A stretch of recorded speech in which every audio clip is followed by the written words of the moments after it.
Hello everyone, সকলকে good morning. সকলে কেমন আছো? নিশ্চয়ই ভালো আছো। আর আমার কিন্তু মর্নিংটা ভালোই শুরু হয়েছিল, কিন্তু সন্ধেটা ভালো হয়নি। কেন বললাম বলো তো? মরতে মরতে বেঁচে গেলাম। কখন কোন দিক থেকে বিপদ আসে কেউ বলতে পারে না।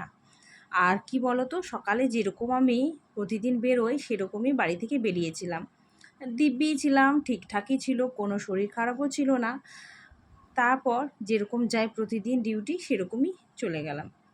তো চলো দিনটা শুরু করি আর তোমাদের সঙ্গে গল্প করি কিভাবে কি হলো, কেনই বা বলছি সবটা জানতে পারবে, বুঝতে পারবে। কেউ স্কিপ করো না, দেখতে থাকো। আজকের ভিডিও সেরকম বড় কিছু না, তো কিভাবে কি হলো সেটাই তোমাদের সামনে একটু শেয়ার করার জন্য চলে এলাম এই ভিডিও নিয়ে। খুব একটা বেশি বড় ভিডিও করতে পারিনি, তো ভেবেছিলাম সন্ধেবেলা এসে কিছু একটা ভিডিও করব, কিন্তু ওই যে সন্ধেবেলা বিপদ হয়েছিল বলে কিন্তু আর করে উঠতে পারলাম না। তাই এই ভিডিওর মাধ্যমে তোমাদের সঙ্গে সবটাই শেয়ার করার চেষ্টা করছি। আর যেহেতু খুঁটিনাটি সবটাই তোমাদের সঙ্গে শেয়ার করি, তাই এটাও আমি শেয়ার করে নিচ্ছি। প্রতিদিন এই যে দেখতেই পাচ্ছ, ভালো মানুষ, আমি ডিউটি গেলাম, বেরিয়ে গেলাম, ওখানে কাজ করলাম।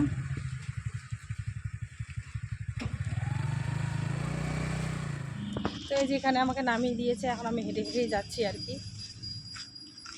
আর দেখতে পাচ্ছ কত রৌদ্র। তো যাই।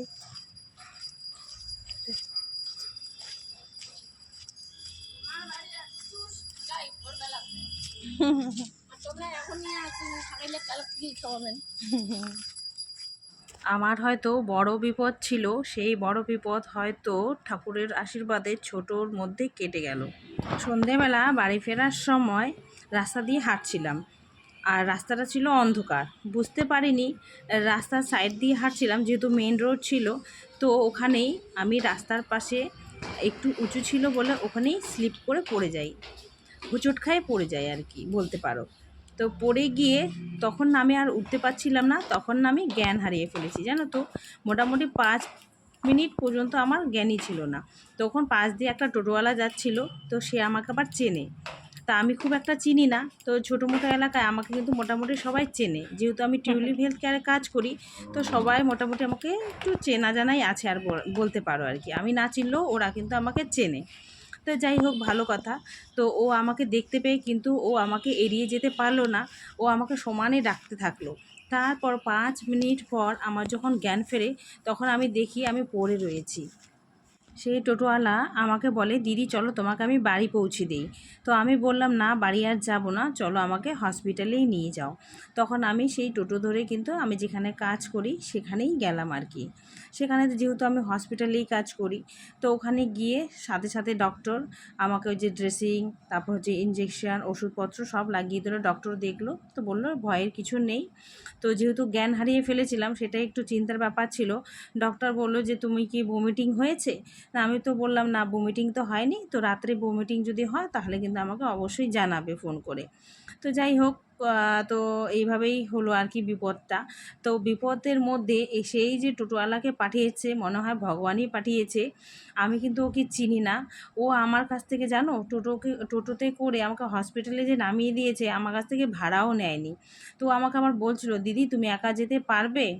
একা মানে কি, ওই ভিতরে ঢুকানো পর্যন্ত আর কি।